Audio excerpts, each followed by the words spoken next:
Mesdames et messieurs, bonjour et bienvenue pour cette nouvelle édition de Midi au Caire pour ce samedi, le 2 juillet 2022. On commence tout de suite avec ce compte-rendu. Le président Abdel Fattah el-Sisi a effectué une tournée d'inspection des travaux du développement en cours sur plusieurs routes et axes routiers dans le Grand Caire. Selon le porte-parole de la présidence, la tournée du chef de l'État a compris l'inspection des travaux de la Corniche al-Muqattam, ainsi que les axes menant au plateau de Al-Muqattam.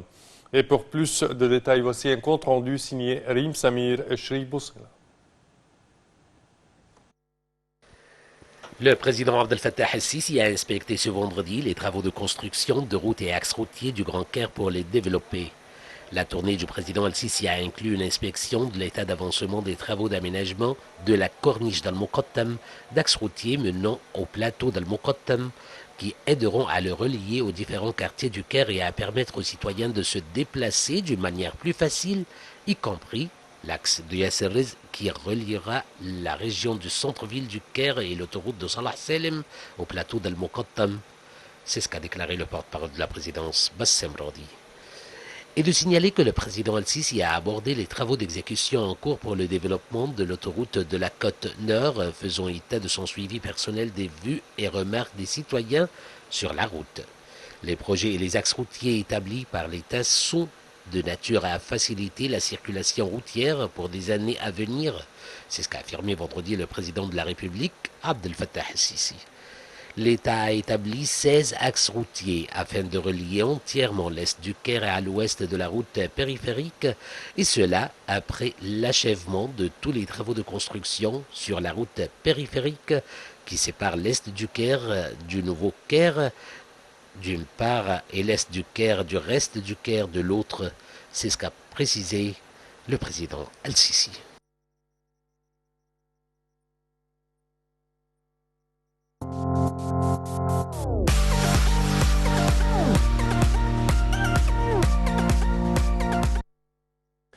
Et l'Alliance nationale pour l'action patriotique et le développement a annoncé une aide monétaire à 142 000 familles, suivant ainsi les directives du président de la République Abdel Fattah el-Sisi.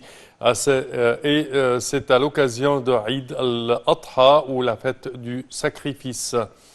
L'Alliance a souligné que cette aide fournie aux familles est d'une valeur de 125 millions de livres égyptiennes.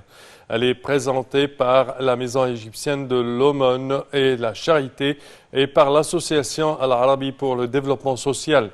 L'Alliance nationale pour l'action nationale et le développement avait déjà annoncé le lancement d'un grand nombre d'initiatives sociales dans tous les gouvernorats de la République pour soutenir les citoyens les plus nécessiteux, et ce en marge des célébrations de la Révolution du 30 juin et à l'approche de la fête du sacrifice ou la fête du Eid al-Adha.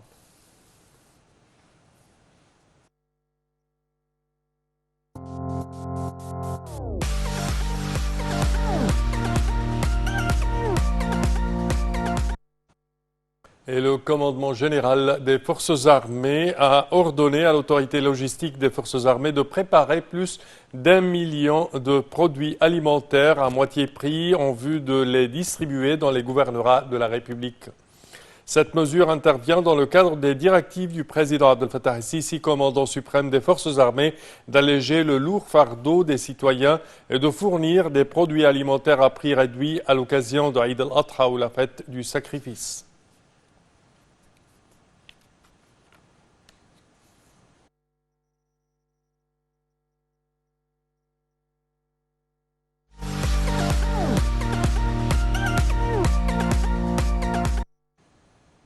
Et le président algérien Abdelmejid Tebboune s'est entretenu jeudi soir avec le Premier ministre Dr Moustapha Madbouli, qui a passé en revue les résultats du Haut Comité mixte égypto-algérien qui a abouti à la signature de 13 accords, mémorandums d'entente et de coopération entre les gouvernements des deux pays. C'est ce qu'a indiqué la présidence algérienne dans un communiqué. Et pour plus de détails, mesdames et messieurs, voici un compte rendu.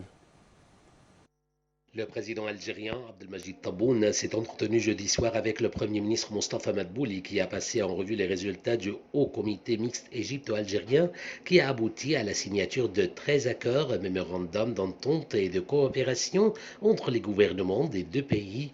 C'est ce qu'a indiqué la présidence algérienne dans un communiqué. Le président Abdel Fattah el-Sisi aime sa patrie et l'Égypte a repris sa force et son essor sous sa présidence. C'est ce qu'a déclaré le président algérien Abdelmajid Tebboune qui a souligné l'importance des relations fraternelles solides qui lient l'Algérie et l'Égypte. M. Tebboune a fait l'éloge des relations fraternelles avec le président al-Sisi et signalé que l'Égypte était toujours un soutien aux Arabes.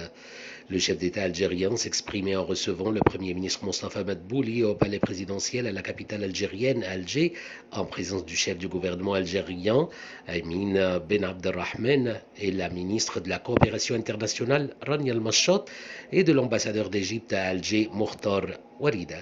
M. Madbouli a transmis les salutations et les vœux du président al-Sisi au chef d'État et au peuple algérien à l'occasion du 60e anniversaire de l'indépendance de l'Algérie.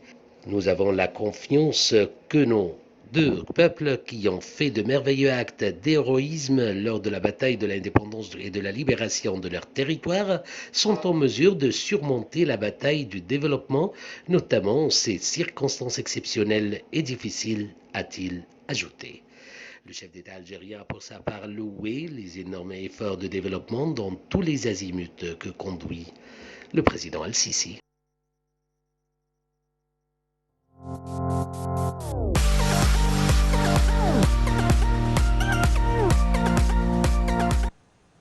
L'Égypte et les Pays-Bas discutent des activités liées à l'eau.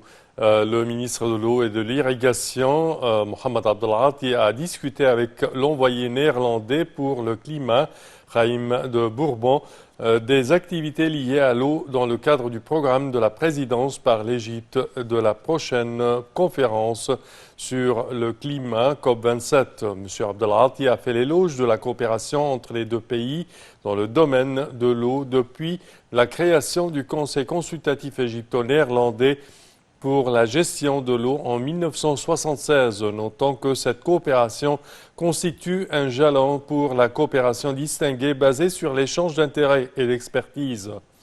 Cette coopération, a-t-il déclaré, s'est fait refléter dans les expériences croissantes acquises par les deux parties dans le traitement, la gestion et l'amélioration de la qualité de l'eau, en plus de la gestion intégrée des zones côtières.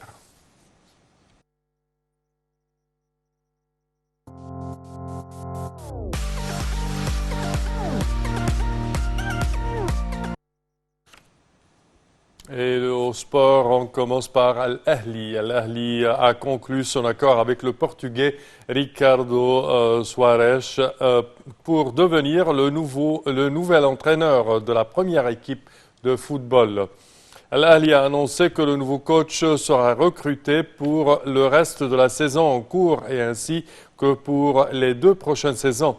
Le mentor portugais va remplacer le Sud-Africain Pitso Moussimani qui a démissionné il y a déjà 3 semaines. Ricardo Soares était arrivé au Caire mercredi avec le reste de son équipe technique. Il a rencontré le président du club, Mahmoud El-Khatib, et il a officiellement pris en charge son premier entraînement avec l'équipe hier au stade de Mokhtar Tetch. Al-Ahli occupe actuellement la 3e place du championnat d'Égypte de football avec 3 matchs en moins que son rival et leader du classement Zamalek. Les Diables Rouges ont été battus mercredi lors de leur dernière rencontre face à Smouha, 3-2.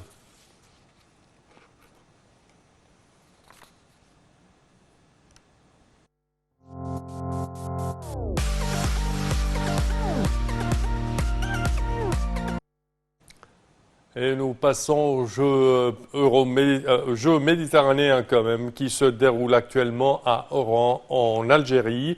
Les champions égyptiens ont continué leur beau parcours pour cette 19e édition des Jeux méditerranéens. L'Égyptienne Bassant Hmeida a réussi à décrocher une nouvelle médaille d'or lors des épreuves du sprint sur une distance de 100 mètres. Bassant Hmeida a réalisé son parcours en un record de 10 secondes, 10 dixièmes.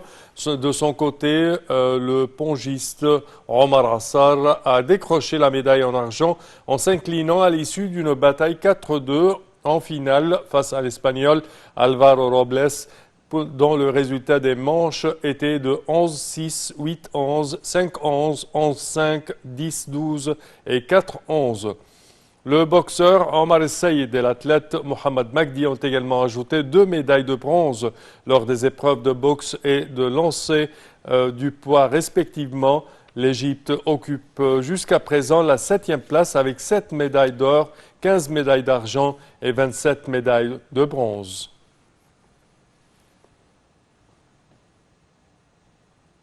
Et ceci conclut, chers téléspectateurs, notre édition d'aujourd'hui de Midi au Caire. Je vous remercie de votre attention et je vous donne demain rendez-vous à la même heure. Au revoir.